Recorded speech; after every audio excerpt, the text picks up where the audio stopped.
Thank you. Thank you.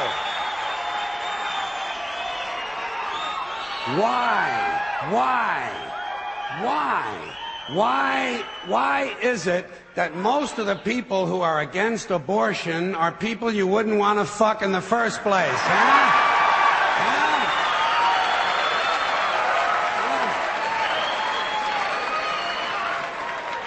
Boy, these conservatives are really something, aren't they? They're all in favor of the unborn. They will do anything for the unborn. But once you're born, you're on your own. Pro-life conservatives are obsessed with the fetus from conception to 9 months. After that, they don't want to know about you. They don't want to hear from you. No, nothing. No neonatal care, no daycare, no Head Start, no school lunch, no food stamps, no welfare, no nothing. If you're pre-born, you're fine. If you're preschool, you're fucked. You're fucked.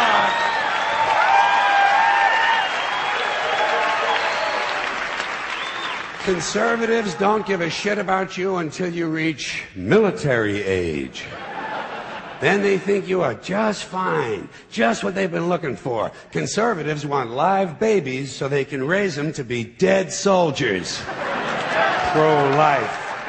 Pro-life.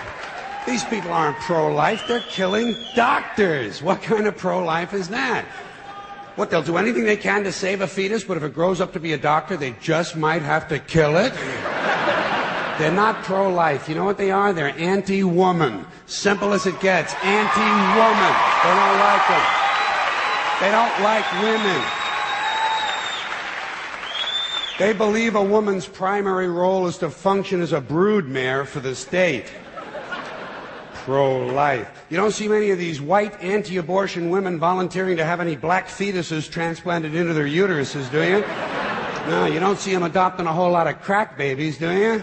No, that might be something Christ would do. And you won't see a lot of these pro-life people dousing themselves in kerosene and lighting themselves on fire. You know, morally committed religious people in South Vietnam knew how to stage a goddamn demonstration, didn't they? Huh?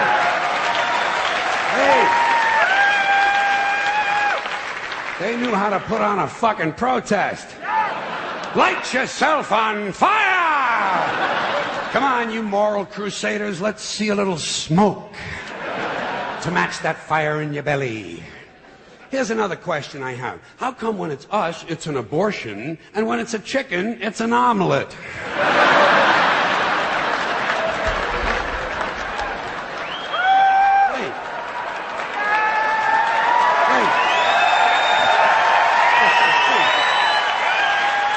What? Are we so much better than chickens all of a sudden?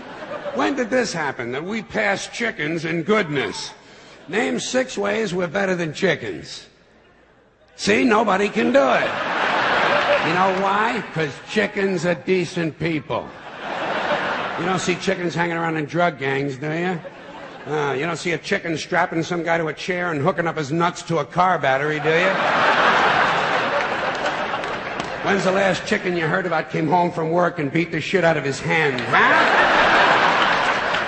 Doesn't happen. Because chickens are decent people. Well, let's get back to this abortion shit. Now, is a fetus a human being? This seems to be the central question. Well, if a fetus is a human being, how come the census doesn't count them? If a fetus is a human being, how come when there's a miscarriage, they don't have a funeral? If a fetus is a human being, how come people say we have 2 children and 1 on the way, instead of saying we have 3 children? People say life begins at conception. I say life began about 1 billion years ago, and it's a continuous process. Continuous, just keeps rolling along. Rolling along. I say, you know something? Listen, you can go back further than that. What about the carbon atoms? Huh? Human life could not exist without carbon. So is it just possible that maybe we shouldn't be burning all this coal? Just looking for a little consistency here in these anti-abortion arguments. See, the really hardcore people will tell you life begins at fertilization. Fertilization when the sperm fertilizes the egg, which is usually a few moments after the man says, gee, honey, I was going to pull out, but the phone rang and it startled me.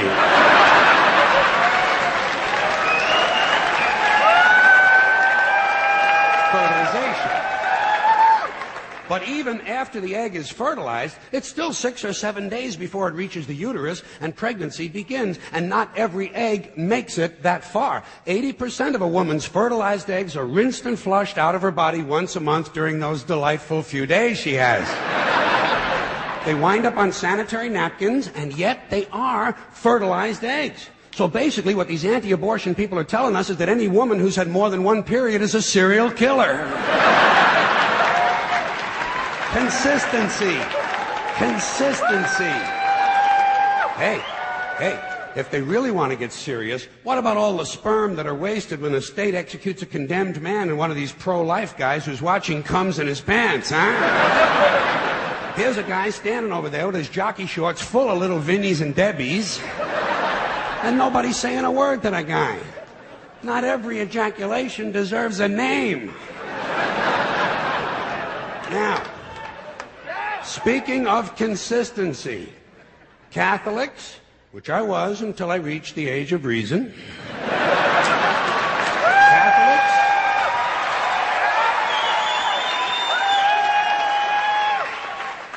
Catholics and other Christians are against abortions, and they're against homosexuals. Well, who has less abortions than homosexuals? Leave these fucking people alone, for Christ's sakes. There is an entire class of people guaranteed never to have an abortion. And the Catholics and Christians are just tossing them aside. You'd think they'd make natural allies. Go look for consistency in religion.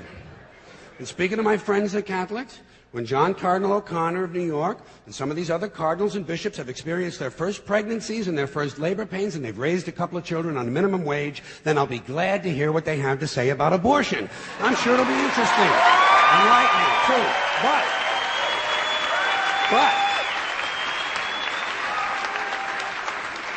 in the meantime, what they ought to be doing is telling these priests who took a vow of chastity to keep their hands off the altar boys. Keep your hands to yourself, Father. You know? When Jesus said, "Suffer the little children, come unto me," that's not what he was talking about.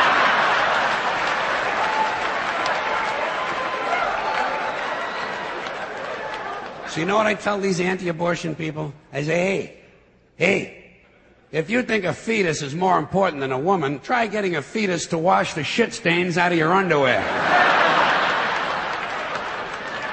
For no pay and no pension. I tell them, think of an abortion as term limits. That's all it is. Biological term limits.